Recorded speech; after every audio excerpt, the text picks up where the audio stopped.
Earlier this week, we sat down with the team. The first thing I did on Tuesday morning after the holiday, the Labor Day holiday, was come in and sit down with the team and say, guys, I think this hurricane could be something bad, and we need to prepare. Tonight, one of the largest evacuations in U.S. history is reaching a critical point. More than 2.5 million people live in mandatory evacuation zones in Georgia and Florida, and highways are jammed as people head north to escape the worst of Irma. This is what the hurricane did in the Caribbean. Home after home destroyed. Irma has sustained winds of 155 miles an hour, and now the forecast models seem to agree South Florida will take a brutal hit this weekend. The entire state may face hurricane-force winds. I would say that we're in one of the safest towns to be in the state of Florida. We are located in north central Florida. We probably have an hour and a half to the coast each direction. It's actually been classified as one of the safest cities to be in during a hurricane in the state of Florida. So that's the good news.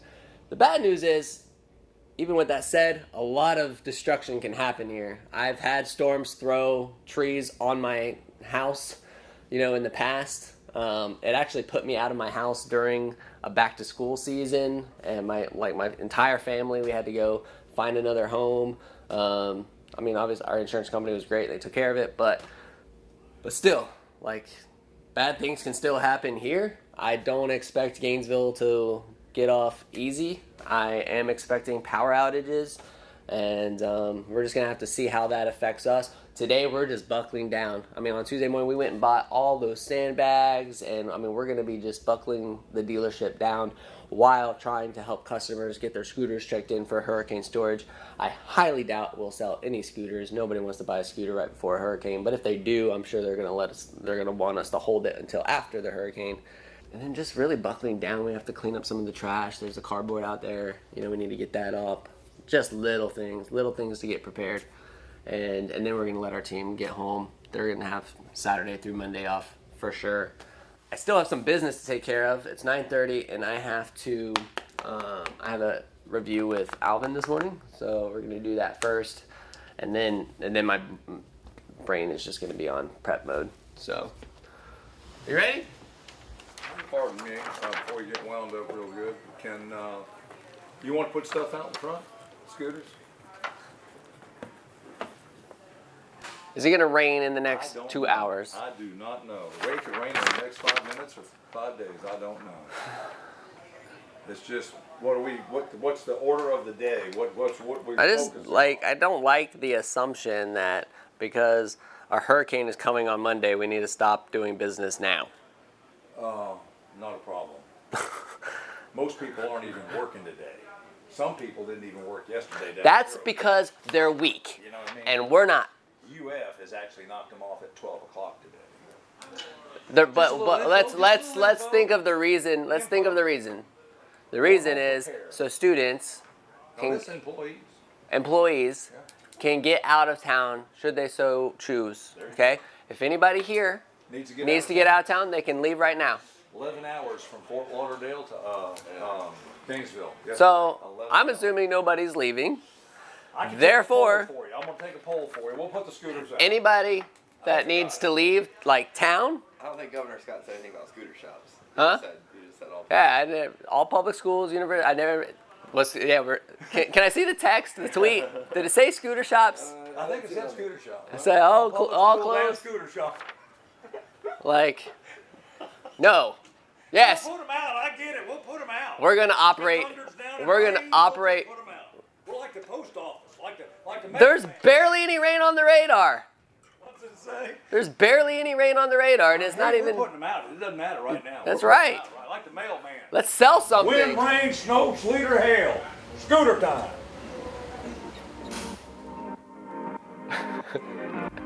That's good stuff right there.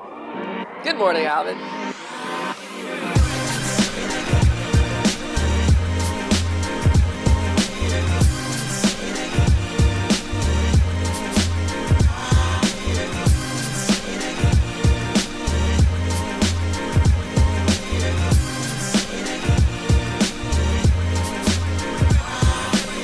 So we got a bunch of scooters that came in for our hurricane storage. What we did was we just charged $50 a pop just to put the scooters into our facility. I'm not going to leave them in here because this is, I mean, again, not that I think the storm is going to be bad, but this is sheet metal, whereas we have buildings that are concrete block. So we're putting all of our customer scooters into the concrete block storage unit, and that way it'll be better protected in case things did get really bad. And then we did take this down last night. When we put this up on the sign, like, it was professionally engineered and all that kind of thing, but they said, I mean, I was told it would be fine. However, I didn't want to risk it. So last night we took the scooter down off the sign and put it in here just until the storm passes. I didn't want to like have that thing like, just worried about like if the storm ripped the roof off. I'd really not think about that. You know? Well, you know, water's going to come in through here, so anything that's over the middle of the things are going to get wet. That is something that I absolutely want to, like, if we can, put a tarp. I would like to. You have that sheeting, right? Let's put sheeting over the middle, especially like these boxes right here, to keep the water from getting on these boxes. Just down, you know, just down the middle. Guys, receiving a lot of phone calls, voicemails, Snapchat messages asking if we still have room in our unit for storage, and the answer is yes. Get your scooters here before 5 p.m. today, because tomorrow we're going to be closed. Monday we're going to be closed. So if you want to get in our storage unit for hurricane storage, then yes, please bring your scooter by before 5 p.m. Thank you. Hey, how are you? Oh, hey. Nice to meet you, Colin. Come on back here. Yeah, we can use the office. Cool. So what we're doing in the fall is a workshop series called Design, Craft, and Entrepreneurship. And so it's kind of trying to reach to a broader audience, not just people who know graphic design, but want to get interested in it, want to get interested in like the collaboration part of it. So we were wondering if you would be interested in speaking towards our entrepreneurship side of the workshop, and it would only be for about an hour, having students answer about 15 minutes of questions at the end. Sure. But really focus on, you guys are really big about promoting yourself on social media. So really focus on like embracing that and how you embrace it and how it makes your business more successful. You know, what have the outcomes of that been? Okay. What do you find successful in it? You know, what have you tried and has failed, or things like that. Awesome. Thanks so much. Yeah, thank you for coming by. No Stay problem. safe during Yeah, the you storm. too. Just wanted to remind you guys that water inside of fuel tanks is not covered under your warranty.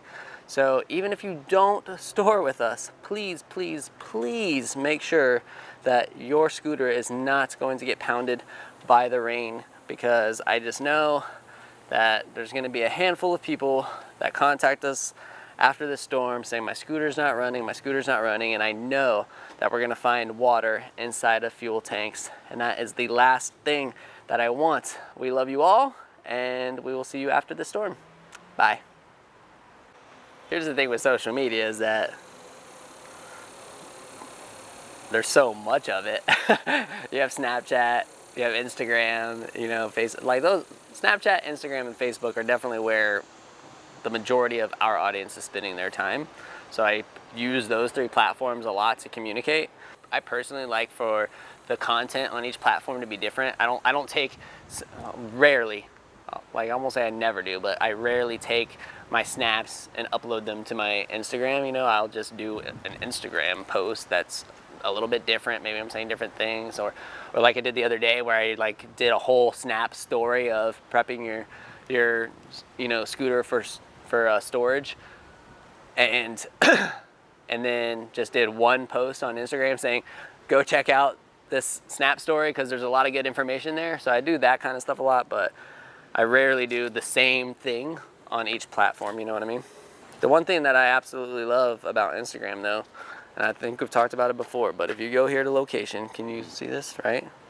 Go to location, you hit new scooters for less, By doing that, it puts it on the Gainesville story, and more eyeballs will see it. So in terms of marketing your company or showing off, you know, your company to your community, I mean, it's a great way to do it. Same thing with hashtags. So I could go in here, I could put hashtag hurricane prep. That's fine, we'll just use that for an example, right? But now this will be searchable by those hashtags as well. My small business community out there, Instagram has a lot of valuable things like that you could be doing to help build your business. So here's a good example about what I was talking about. So it says better safe than sorry, taking the scooter down, hashtag hurricane prep, new scooters for less. Because I did that, you can see there's been a lot more eyeballs. You see that? Look at that one, 194. Yeah. And then this one, the next one, scooters down, putting away, hurricane prep, new scooters for less. That one actually got 263. So like the amount of views and it hitting the Gainesville story.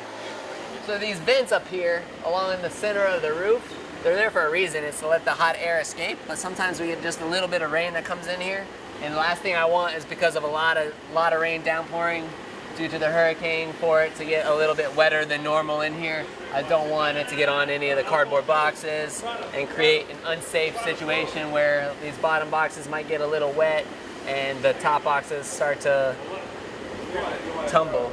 So we basically cleared out the areas through the middle where potential water could sit.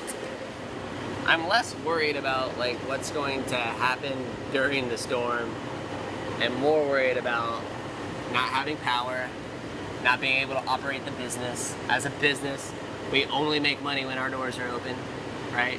We need to generate revenue. Like, I don't want my team members to have to sacrifice. Hey, you know, I decided that we were gonna treat Monday as a paid holiday. So we're taking Monday off. That's already revenue that's going to the team members that we're not generating because we're closed. So there's that. And then as we get, if it goes beyond Tuesday, you know, if we're closed Tuesday, Wednesday, Thursday, then we send out a note saying like you can use your paid time off. But the truth is, if the business isn't open, we're not able to generate revenue, which covers payroll and, you know, other expenses. I mean, I just don't want to be closed for 2 weeks. I hope that we're back in business on Tuesday. And Everybody does. Businesses, employees, everybody does. oh yeah, he showed up. Well, yeah, I don't know why he thinks he needs a lunch break. He wasn't here when you showed up. This is my dad, everybody. Howdy. Just thought I'd come up and make sure you're all ready to go for the hurricane. You know? Yeah, see if I could lend any He thinks he assistance. still has to parent us. Am I allowed behind this yellow line? Guess not. I guess we'll let you have a pass.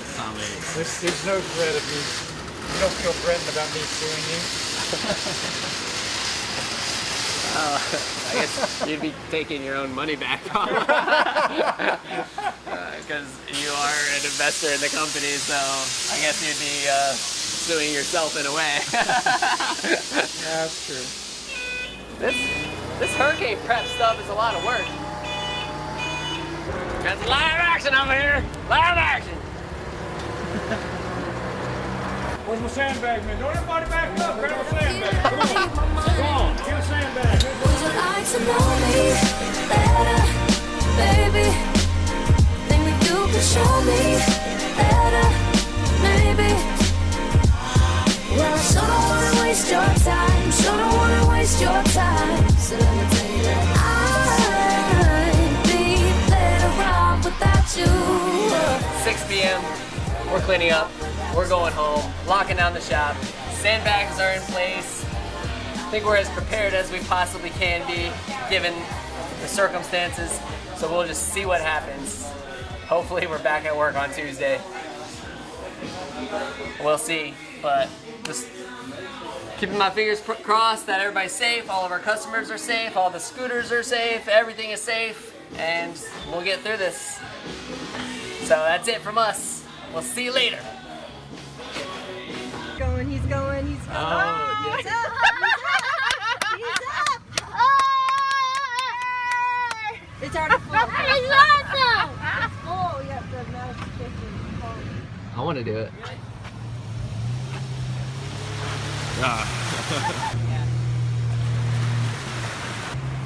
Yes! Yes!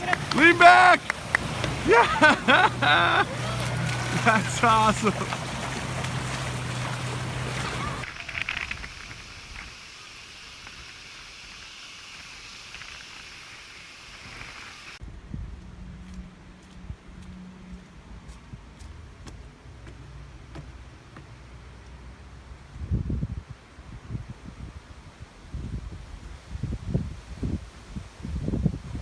So this is Hogtown Creek. You can see it flowing right here. Everything's pretty calm. Right here is the intersection of University and 34th. This Tires Plus, I mean, Gainesville Police Department posted a lot of pictures from here earlier, and this entire intersection was flooded. The roads were closed as far down as you can see here on 34th Street. So things look to be on the up and up.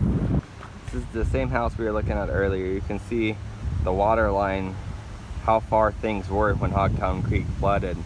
And then just a little bit over, you can see the cars that are a little bit buried. They're not getting out anytime soon. So you can see there's a down power line here, and we missed complete devastation of Uranus. There was almost a really violent devastation of Uranus here. Post time, we're live. I actually got power back, thank goodness, but now we have this situation. So lucky I missed the house. It's literally touching the bathroom window. So there's our house, and there's the branch. So close. That tree right there is where the top came off. It's the whole top of that tree. Things cleaned up after the storm. There's a bunch of water here when the guys showed up today. Just a bunch of just limbs and debris down. Nothing too major though. These trees decided to shed on our ground. Now we did have water get up underneath this brick right here, and that goes into our office. Our office had a bunch of water underneath it. We had water that was all up under here. Came all the way down here. I don't know if you guys can see this. It's like kind of soft now because the water's been sitting there. You mean to tell me that that thing did not make it through all of that wind? Cannot believe it. It was holding on by just this. We did a good job of bracing our sign here. But that billboard did not make it at all. Those guys took theirs down. They kind of knew it was going to be a mess. So, today is Tuesday, September 12th. Last night, at about 8:30 p.m., I had made the decision to close the dealership today. My intentions were to originally be open today, but at 8:30 last night, we didn't have power. And sure enough, as soon as I had made that decision, the power came on at the dealership maybe 30 minutes later. So, could have been open today, but it was probably a good thing that we weren't. The shop was kind of a mess. We still have a bunch of little cleanup things to do. Mike came in and started doing that, and then Anthony and Daniel actually showed up as well and helped out with some things, so that was really great as well. And just kind of getting things cleaned up. We are going to be open tomorrow. The team knows to come in for Wednesday, September 13th. And that's it. We made it through. Just those little minor things, nothing too crazy, thankfully. That's pretty much it. Hope everybody else was all right. Definitely thought about our customers and family and friends, and was concerned about everybody's safety. It did get intense a little bit. I was hoping to capture a little bit more video on my phone, but the truth was the storm came through really bad between like midnight and 6 a.m. and it was just pitch black out, and you wouldn't have been able to see anything anyway. We'll get back to it. Start selling, servicing, renting, storing scooters again. See you guys later. Bye.